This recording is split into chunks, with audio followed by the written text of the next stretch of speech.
हर हर महादेव। प्रिय भक्तों, धर्म ज्ञान चैनल पर आपका स्वागत है। आज मैं आपको हरियाली तीज की कहानी सुनाने वाली हूँ। हरियाली तीज श्रावण माह के शुक्ल पक्ष की तृतीया को रखा जाता है। इस दिन निर्जला उपवास और शिव पार्वती जी की पूजा का विधान है। मान्यता के अनुसार इसी दिन भगवान शिव और देवी पार्वती का पुनर्मिलन हुआ था। इसे छोटी तीज या श्रावण तीज के नाम से भी जाना जाता है। माना जाता है कि इस कथा को भगवान शिव ने पार्वती जी को उनके पूर्व जन्म के बारे में याद दिलाने के लिए सुनाया था। तो कथा को सुनने से पहले अगर आपने हमारे इस चैनल को सब्सक्राइब नहीं किया है तो प्लीज़ इसे सब्सक्राइब कर लीजिए। आइए शिव पार्वती की कथा सुनते हैं।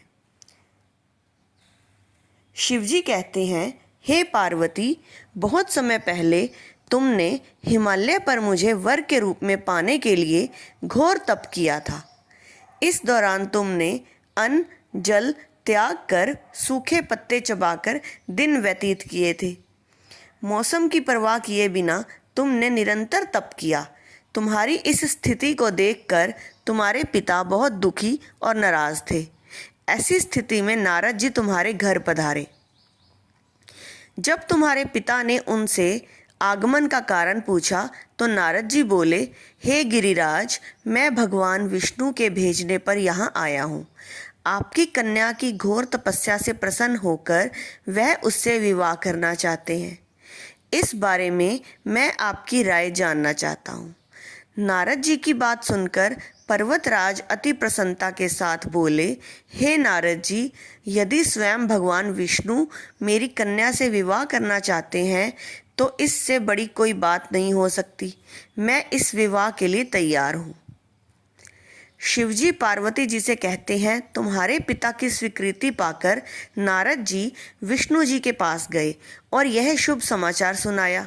लेकिन जब तुम्हें इस विवाह के बारे में पता चला तो तुम्हें बहुत दुख हुआ। तुम मुझे यानी कैलाशपति शिव को मन से अपना पति मान चुकी थी। तुमने अपने व्याकुल मन की बात अपनी सहेली को बताई।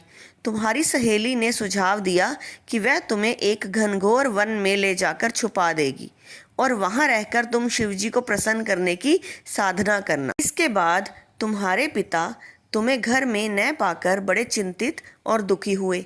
वह सोचने लगे कि यदि विष्णु जी बारात लेकर आ गए और तुम घर पर ना मिली तो क्या होगा।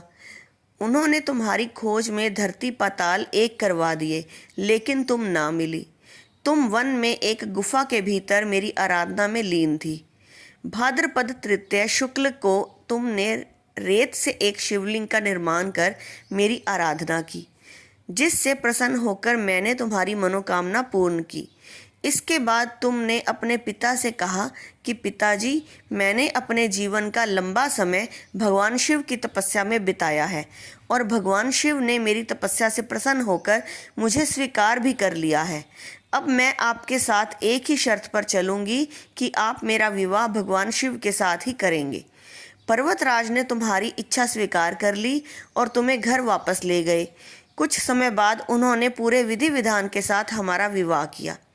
भगवान शिव ने इसके बाद बताया कि हे पार्वती, भाद्रपद शुक्ल तृतीया को तुमने मेरी आराधना करके जो व्रत किया था उसी के परिणाम स्वरूप हम दोनों का विवाह संभव हो सका। इस व्रत का महत्व यह है कि मैं इस व्रत को पूर्ण निष्ठा से करने वाली प्रत्येक स्त्री को मनवांछित फल देता हूँ।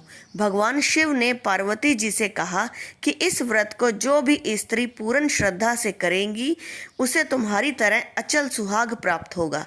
हे भोलेनाथ, जैसे माँ पार्वती का सुहाग अमर है वैसे हर स्त्री का सुहाग अमर रखना। हर सुहागन के सुहाग की रक्षा करना।